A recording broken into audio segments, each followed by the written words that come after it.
students. I hope you all are doing good. Today we are going to start with yet another session of General Science. A chapter where we are going to deal with yet another form of energy called as heat. Of course, this is summer and heat is something that you can feel so very strongly, isn't it? So let us try to know more about the aspects of the heat.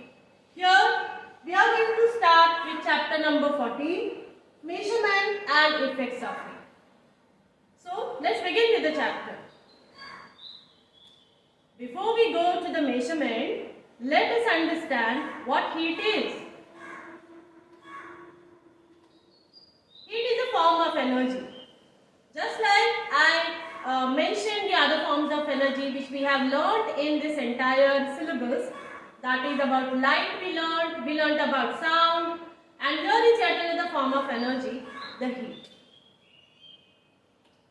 We have learnt before that heat can transfer from one object to another. And what is the path it follows? It always moves from a hotter object to a cooler object. We also have learned that temperature of an object tells us how hot or how cold the object is. That means this is a device that helps us in measuring the amount of heat. Of course, we are going to talk about it in more detail in this chapter. What we learned before about heat is that the unit of heat in the SI system is Joule, which is named after the scientist Joule, and in the CGS system it is calorie. 1 calorie is 4.18 joule. 1 calorie of heat is required to increase the temperature of 1 gram of water through 1 degree Celsius. What does that mean? If we take the amount of water 1 gram and if we heat it to have a temperature which shows 1 degree rise. That means, for example, if we take 1 gram of water at 25 degrees Celsius, the amount of heat that it will require to rise it by 1 more degrees, that means to reach it to 26 degrees Celsius, is what is 1 calorie. So that is that amount of heat which is required to rise the temperature of this particular amount of water, that is 1 gram of water, by 1 degree Celsius. Now children, these were all the different aspects that we have learned before about heat. What else have we learned? We learned the transfer of heat. How does heat transfer? There are 3 different modes by which the transfer of heat takes place. When it is solid, through the solid, that means, for example, say a vessel here. If the vessel is made of metal, okay, as all the vessels either you find in the steel, stainless steel, which is actually an alloy of various metals, or it could be made up of copper, which is purely a metal, or aluminium, which is a metal. As soon as you heat that vessel, the entire vessel gets that heat, even the handle. That's the reason why the handles are made up of the substances like plastic or some kind of fiber or wood, because these are non-conductive. So the mode of transfer that is used over there is called conduction. So heat is transferred from the solids or through the solids by the method of conduction. When it comes to liquid, for example, if in this vessel we are going to boil the water, how is the heat transferred to water? It is transferred through the water through the method of convection. Convection current gets formed. So you see, when the water is boiling, if you have ever noticed, the bubbles rises from the base of that pan or base of the pot. Now this is how the convection takes place in the form of the convection currents. Radiation is the third mode of transfer of heat which happens through the air or which happens through any kind of gas. So how is the heat comes from the sun to us? Through the radiation.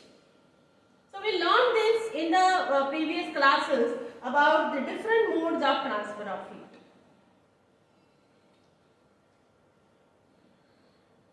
We know that heat is a form of energy, and just like any other form of energy, heat also has to be converted from some other form. Here is one example. This matchstick is rubbed against that pad and it lights up. So what creates that fire is the chemical that are set over this pad and the stick or the end of that stick. So here you see the chemical energy is converted into heat energy. So thus there has to be some source of energy from which heat can be generated.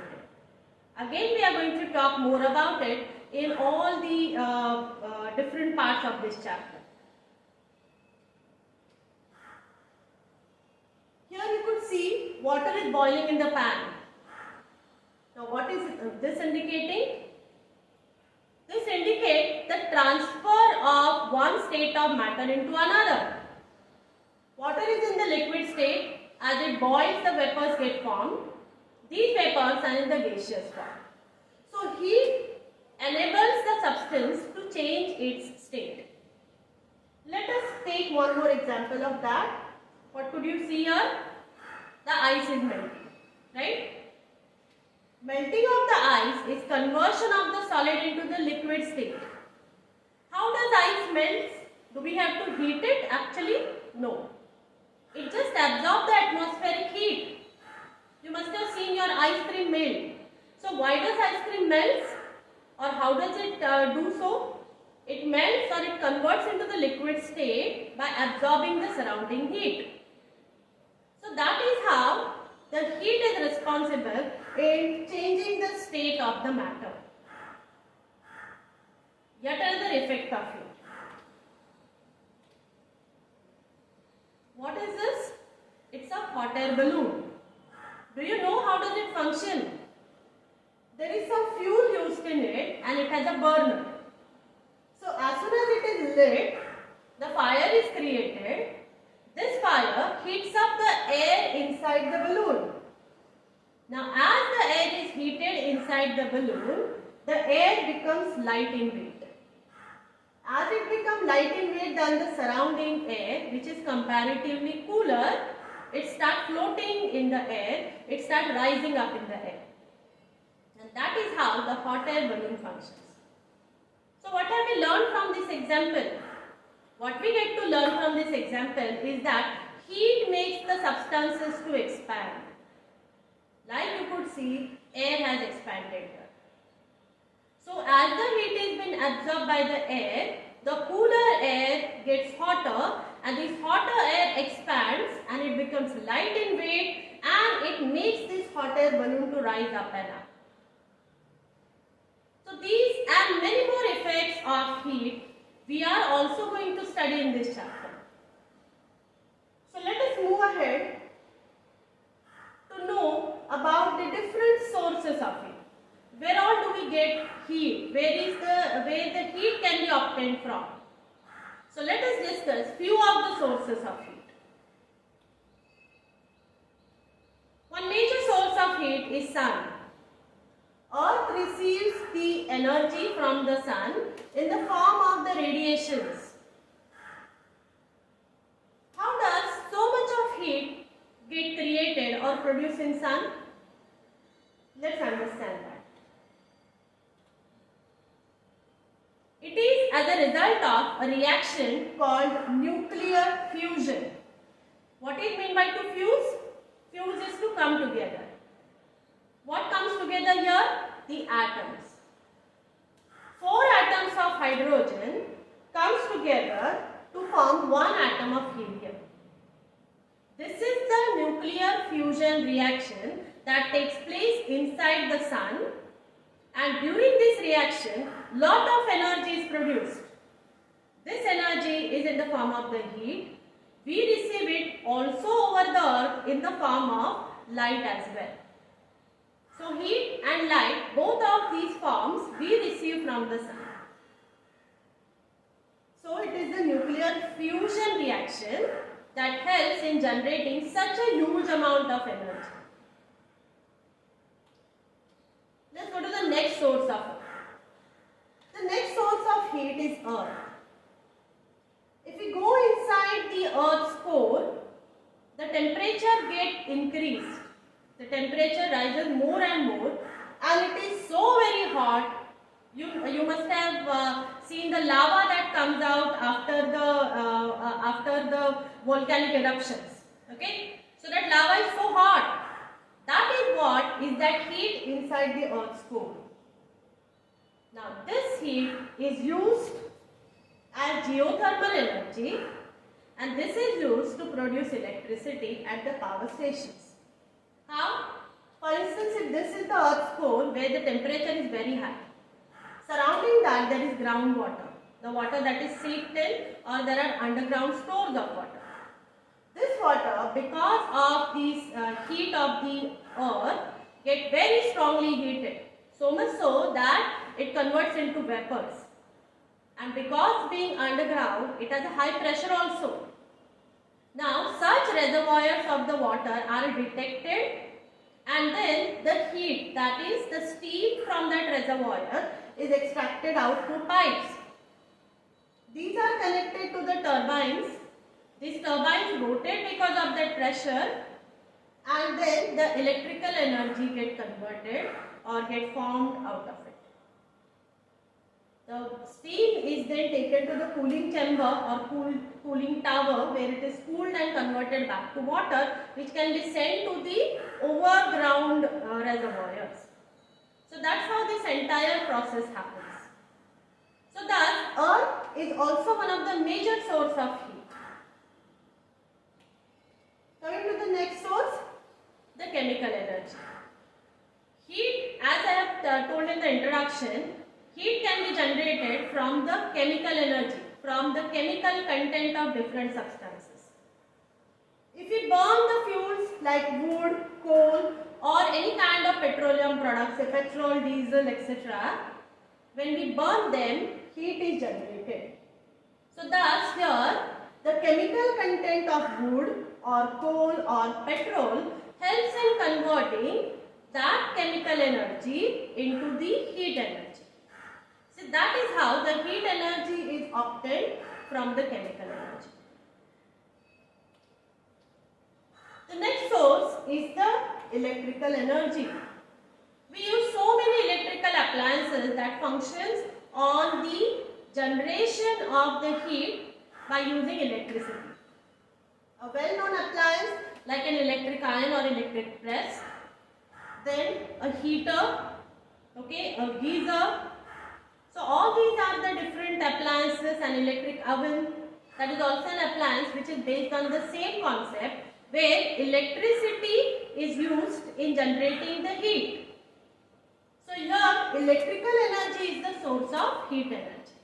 So that is how electrical energy converts into heat energy, and it becomes a source of heat energy. Do think about such appliances which are used in our day-to-day life, where the electrical energy is converted into the heat energy. The next source is the atomic energy. We learned before the energy which is obtained from the sun. Okay, here is the energy obtained from the atoms. Now these are the atoms of some heavy elements. These heavy elements are the radioactive elements. In earlier chemistry chapter, I taught you about what is radioactivity. Let me tell you in short again.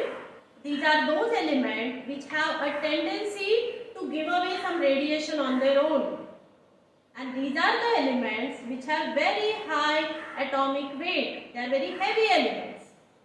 So elements like uranium, thorium, plutonium, okay. Uranium and thorium are mentioned over here.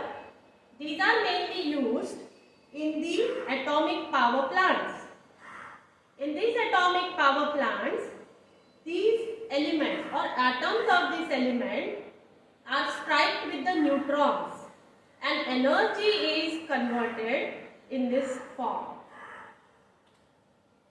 The reaction is called as nuclear fission.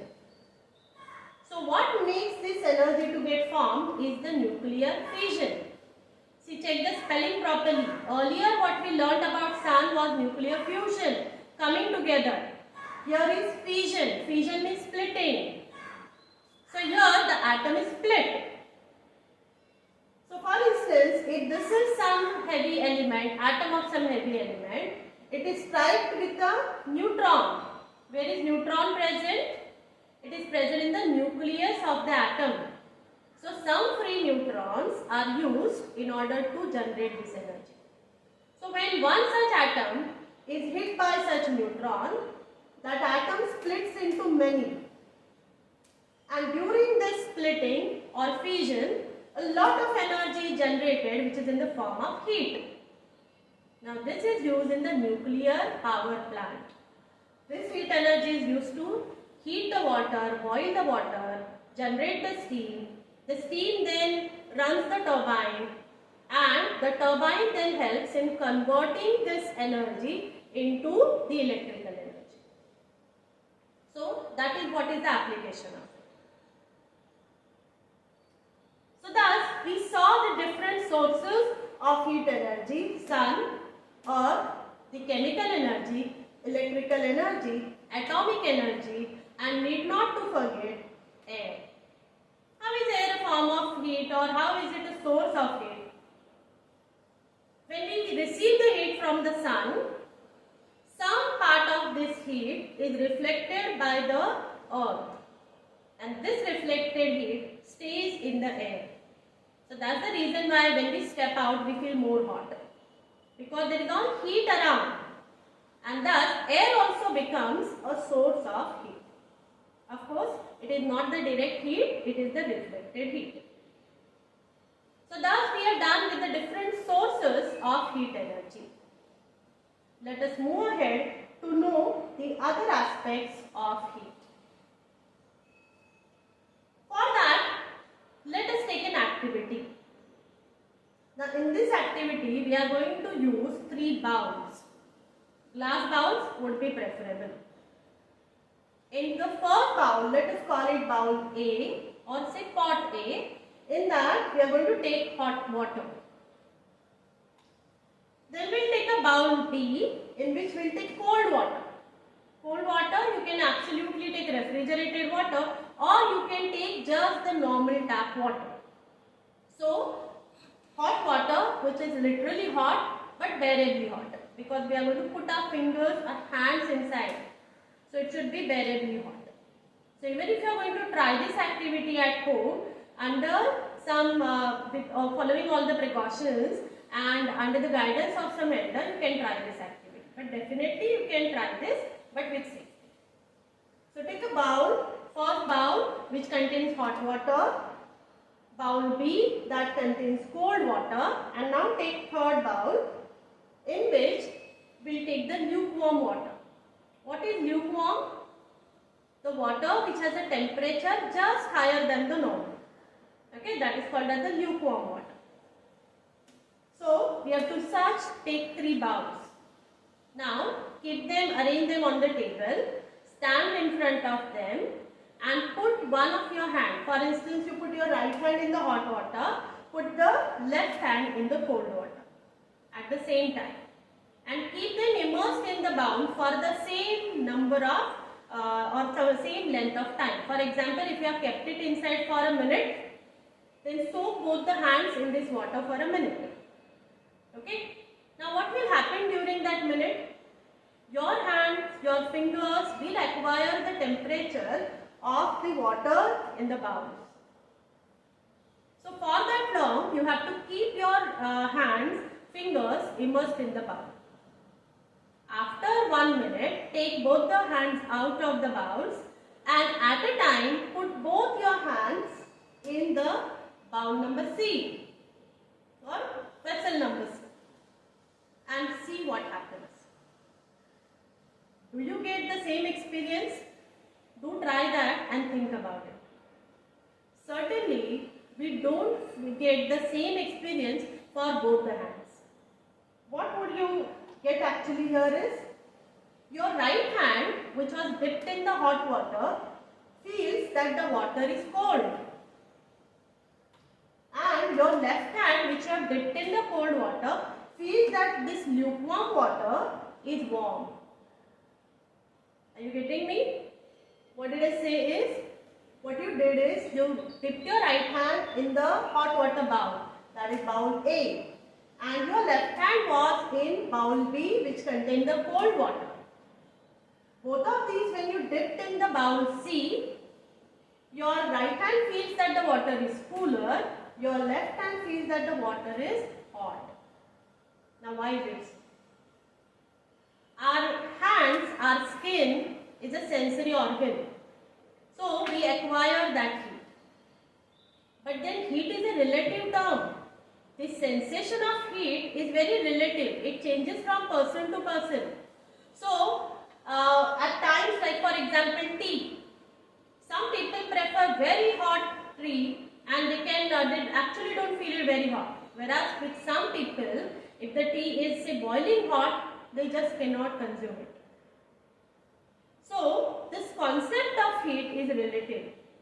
The sensation of heat is relative. And so it is very necessary that we precisely know how much is the temperature. And that's the reason why such kind of experiences, like for example, when one has fever, you cannot touch the forehead of the person and say that person has so much fever. Okay, you just cannot judge on that, because something that is hot for one person may not be so for the other. Something that is cold for one person may not be so cold for the other. Some can consume the ice cream immediately taken out of the freezer. Some cannot. So this experience of heat is a very relative concept.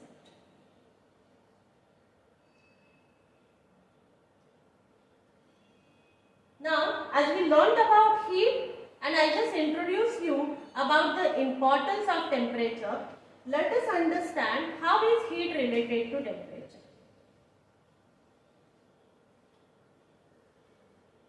Every substance in all the state, be it solid, liquid or gaseous, have atoms. And these atoms are always in some random motion. As you could see here, this is the motion of the atoms. Depending upon what state they are always in some random motion.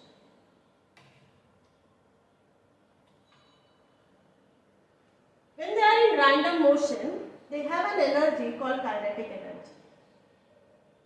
The total kinetic energy that the atoms has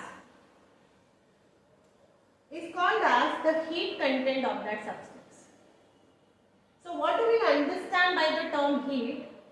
The total kinetic energy of the atoms in a substance is the measure of heat content in that substance. So depending upon how high or low the kinetic energy is, the judgment of the heat changes. When the kinetic energy is very high, that means when the atoms are very high in their motion, they are very randomly, very highly motile. In that case, we say that that particular substance is very high in its heat or it is hot. Whereas, when we know that this kinetic energy is comparatively lesser, the object feels comparatively cooler. There is yet another term related there, and that is the temperature. If total amount of kinetic energy is heat, the average kinetic energy is called temperature. So, when the kinetic energy is measured at different times for the same substance, and we find the average of that average would be called its temperature. So, how does a substance function from minute number 1 to minute number 10? So, within that period of 10 minutes, how is the change in the kinetic energy takes place? If that is taken as an average, then we call it the temperature. So, that is the relationship as well as the differences in the term heat and temperature. So, what's temperature? The temperature of a substance is related to the average kinetic energy of atoms. So heat is related to the total kinetic energy and temperature is related to the average kinetic energy. So thus heat and temperature are two different concepts, but at the same time they are interrelated. Let us take example of the gases. Here is the gas filled in this test tube. If this test tube is heated, that means the gas is at a high temperature. Okay, you will notice that the atoms are very randomly moving. Now note here the arrows, the length of the arrows. Okay, when the gas is at high temperature, they are indicated by a longer length arrow. Now what does this arrow indicate? Here the arrow is indicating high kinetic energy, and also it shows the higher velocity as well. So the atoms are moving very fast, whereas gas at low temperature, if we don't heat that gas, then the kinetic energy will be less. It is indicated by this small arrow. Small arrow here indicate not only the lower kinetic energy, but it also indicates the lower velocity. So thus kinetic energy is related to velocity as well, and that is why heat is related to velocity. So heat can result into change in the velocity of the substance, ultimately indirectly increasing or decreasing its kinetic energy. So when there is more heat applied, the velocity is more, kinetic energy is more. When the amount of heat is less, the velocity is lesser and the kinetic energy is also less. So that was yet another relationship of the heat and velocity. Now we learned the example of the gases. Here is the solid. Could you see some difference in the motion of the atoms which were shown earlier, the blue and the red ones, and these? Are they moving actually? No, they are oscillating.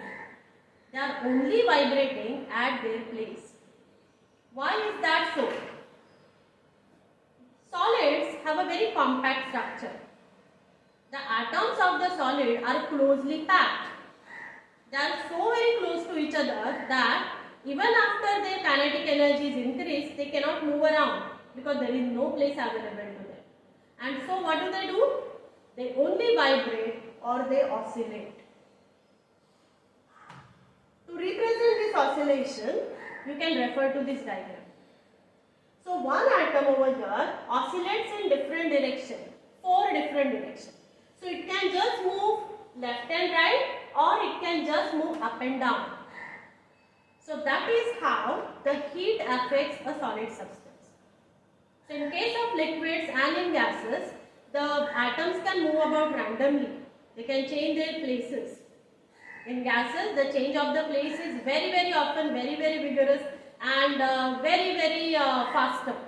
Comparatively in the solid, there is no change of the place. They only vibrate or they only oscillate at their position. So that was about heat and temperature. Now here, if we take a substance and if we take 2 objects of the same substance but of 2 different masses, sizes and masses. For example, object A is quite large in size as compared to the object B. They are such that mass of object A is twice the mass of B. Because their masses are different, definitely their atomic content is different. So what happens is, the number of atoms in A thus become twice the number of atoms in B.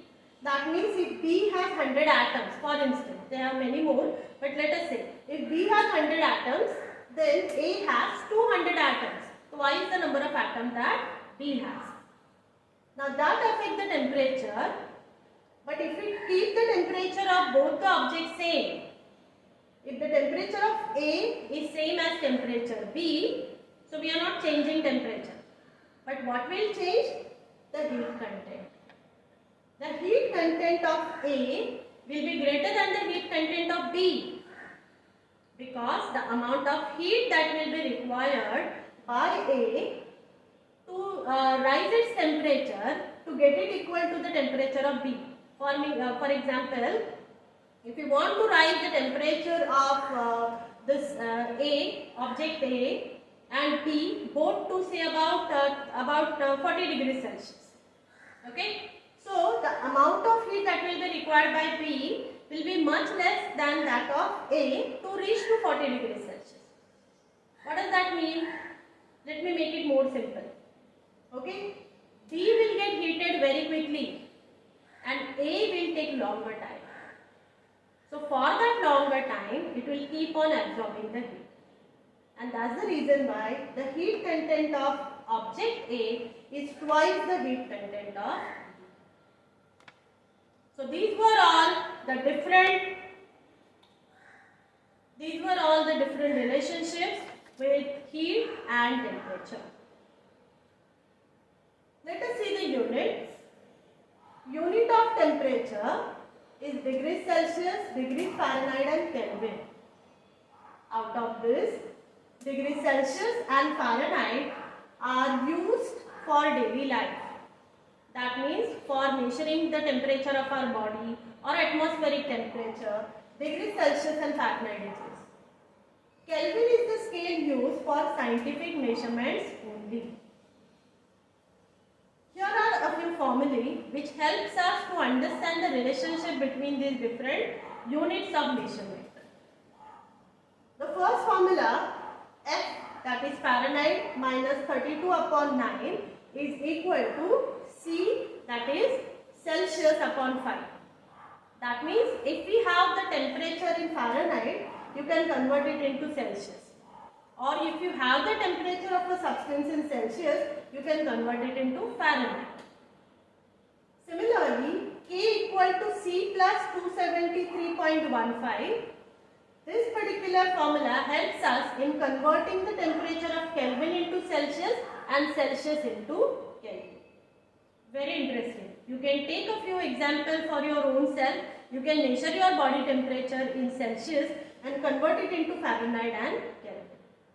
Try this activity, and we are closing our first video on the note of this measurement of the temperature.